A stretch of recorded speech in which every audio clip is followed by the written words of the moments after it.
Hello everyone, welcome back to my YouTube channel. Today we are going to talk about arterial supply of face, and here at the side there is diagrammatic representation of arterial supply of face that you need to consider when we will talk about arterial supply of face.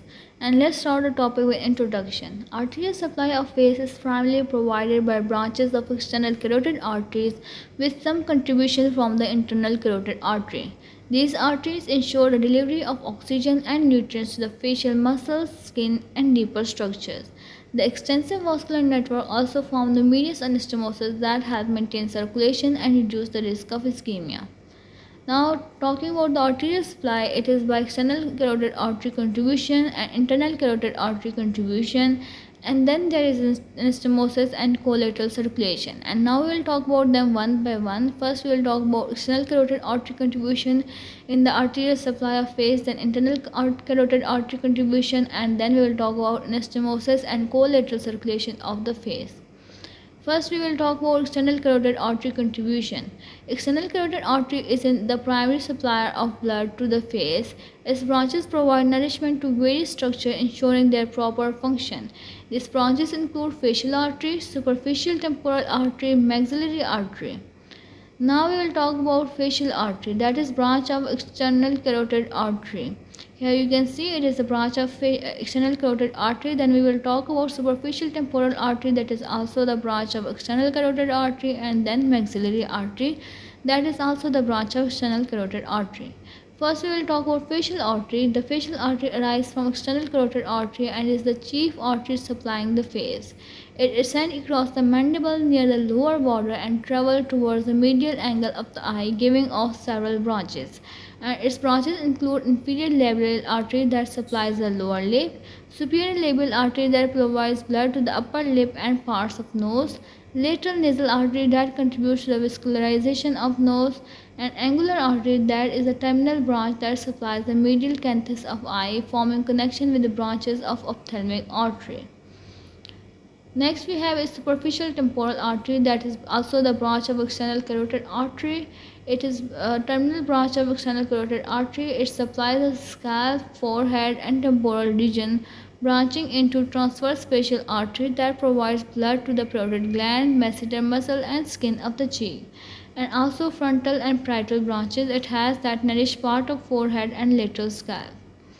Next branch is maxillary artery, that is also the branch of external carotid artery.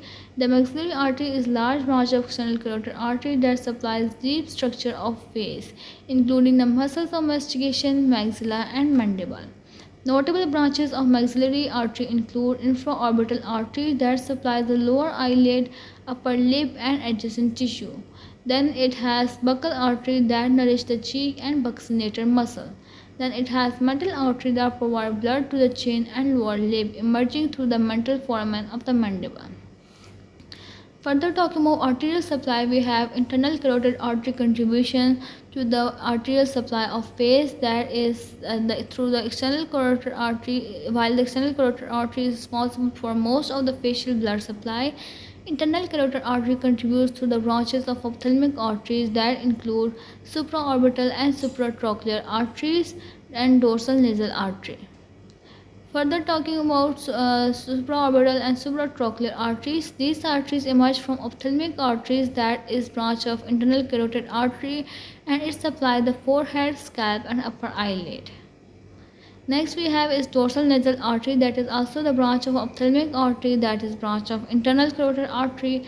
As we are talking about internal carotid artery contribution to the arterial supply of face, so dorsal nasal artery branch nourishes the nose and connects with the angular artery, thus forming important anastomosis. Now let's talk about anastomosis and collateral circulation of face. Anastomosis between branches of external carotid artery and internal carotid artery allow for collateral circulation, which help maintain adequate blood flow in case of arterial blockage. These include the angular artery, that is branch of facial artery that connects with the dorsal nasal artery, provides communication between external and internal carotid systems. The second communication is when the supraorbital and supratrochlear artery form vascular connection with the branches of superficial temporal artery. Third connection or communication between internal and external carotid artery is when the mental artery anastomoses with the inferior alveolar artery, ensuring blood supply to the chain even if one artery is compromised. So these anastomoses are clinically significant because they allow blood flow to bypass occlusion, reducing the risk of ischemia. However, they also create potential pathways for spread of infection, particularly in the danger triangle of the face, which extends from the upper lip to the nose. Now let's talk about clinical significance of blood supply of the face. Facial trauma and surgery. Understanding the arterial supply is crucial for reconstructive surgeries because it prevents extensive bleeding and ensuring optimal healing. Then the second clinical significance is danger triangle of the neck. Due to venous anastomosis between facial vein and intracranial venous circulation, infection in this region can spread to the brain, leading to serious complications like cavernous sinus thrombosis. Third clinical significance is cosmetic procedures, as knowledge of facial arterial supply is essential for procedures such as Botox injection and dermal fillers, minimizing the risk of vascular compromise. And this was all about arterial supply of face. Hopefully you liked the video. If you do, don't forget to like, share, subscribe and comment. Thank you for watching.